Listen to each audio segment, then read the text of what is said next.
नमस्ते। चलिए आज ना एक कहानी सुनते हैं। ये कहानी है फीलिंग्स की, घर की और अपनी खुशी ढूंढने की। एक बहुत ही प्यारी सी कहानी। अच्छा, एक बात बताऊं, क्या एक फूल को खिलने के लिए सही जगह और ढेर सारी धूप की जरूरत होती है? बिल्कुल होती है ना। तो बस इसी सवाल से शुरू करते हैं अपनी आज की बात। तो शुरू करते हैं पहले हिस्से से, घर की एक कहानी। पता है, इसमें हम समझेंगे कि कैसे हर इंसान बिल्कुल एक छोटे से पौधे जैसा होता है। हाँ, बिल्कुल वैसे ही हर इंसान एक छोटे से पौधे जैसा होता है। सोचो, जैसे एक नन्हे से बीज में एक पूरा का पूरा पेड़ छुपा होता है ना, ठीक वैसे ही हर किसी के अंदर इतनी सारी खूबियां होती हैं, बस उन्हें बाहर आने का मौका चाहिए होता है। तो एक पौधे को क्या चाहिए होता है? सबसे पहले सूरज की रोशनी, मतलब ढेर सारा प्यार और अपनापन। फिर चाहिए साफ पानी, यानी अच्छी देखभाल, कोई हो जो ख्याल रखे। और हाँ, सबसे जरूरी बढ़ने के लिए जगह, स्पेस, ताकि वो आराम से फैल सके, खिल सके। चलो अब कहानी के दूसरे हिस्से में चलते हैं, अनकही बातें। यहां हम ये देखेंगे कि तब क्या होता है जब किसी को वो जरूरी चीजें, वो प्यार, वो जगह नहीं मिल पाती। लेकिन सोचो जरा, क्या होता है जब उस पौधे को, उस इंसान को बढ़ने के लिए सही जगह ही ना मिले, जब चारों तरफ बस अंधेरा सा लगे? तो पता है क्या होता है? उसको ना छोटा महसूस होता है। ऐसा लगता है जैसे कोई उसे दबाकर छोटा बना रहा हो, जैसे उसकी पत्तियां खुल ही नहीं पा रहे हैं, वो बस सिकुड़ कर रह जाता है। और पता है, उसकी आवाज जैसे कोई सुनता ही नहीं। ऐसा लगता है जैसे वो बोल तो रहा है पर उसकी बात किसी तक पहुंच ही नहीं रही। एकदम अकेला, बहुत अजीब सा फील होता है ये। लेकिन कोई भी इतनी जल्दी हार थोड़ी ना मानता है। इसके बाद शुरू होता है एक कोशिशों का सफर। चलो देखते हैं कि चीजों को ठीक करने के लिए कितनी और कैसी कोशिशें की जाती हैं। क्योंकि ये सब ना एक दिन में नहीं होता। ये एक बहुत बहुत लंबा सफर है।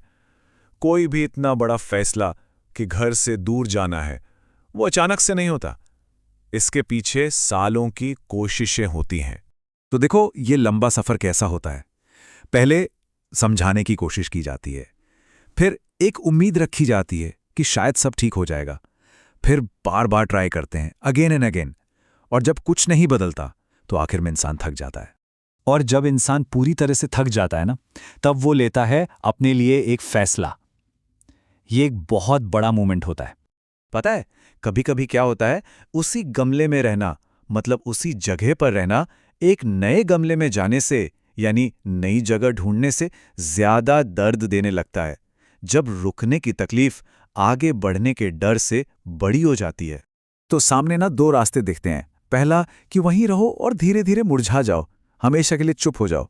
या फिर दूसरा रास्ता, एक नई जगह ढूंढो जहां फिर से खिलने का, ग्रो करने का चांस मिले, जहां अपनी आवाज सुनाई दे।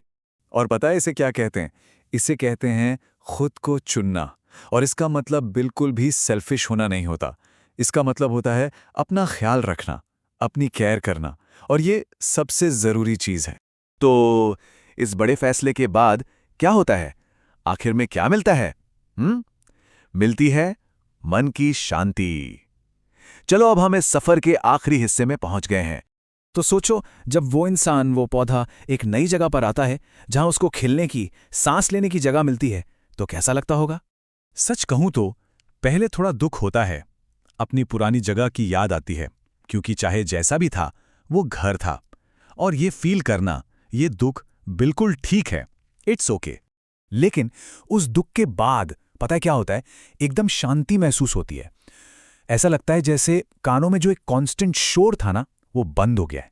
वो शोर जो हमेशा कहता था कि तुम काफी नहीं हो, तुम छोटे हो। और उस खामोशी में, उस शांति में पहली बार इंसान अपनी खुद की आवाज सुन पाता है, अपने दिल की, अपने मन की। तब समझ में आता है कि मैं क्या चाहता हूं या मैं क्या चाहती हूं। तो एक बात हमेशा याद रखना, अपना ख्याल रखना, अपने लिए एक सही डिसीजन लेना, ये कोई छोटा काम नहीं है, ये सबसे बहादुर कामों में से एक है। तो चलो जाते जाते एक आखिरी सवाल। आपके अंदर भी एक सुंदर सा फूल है। उसे अच्छे से खिलने के लिए, ब्लूम करने के लिए किस चीज की जरूरत है? इसके बारे में जरूर सोचना।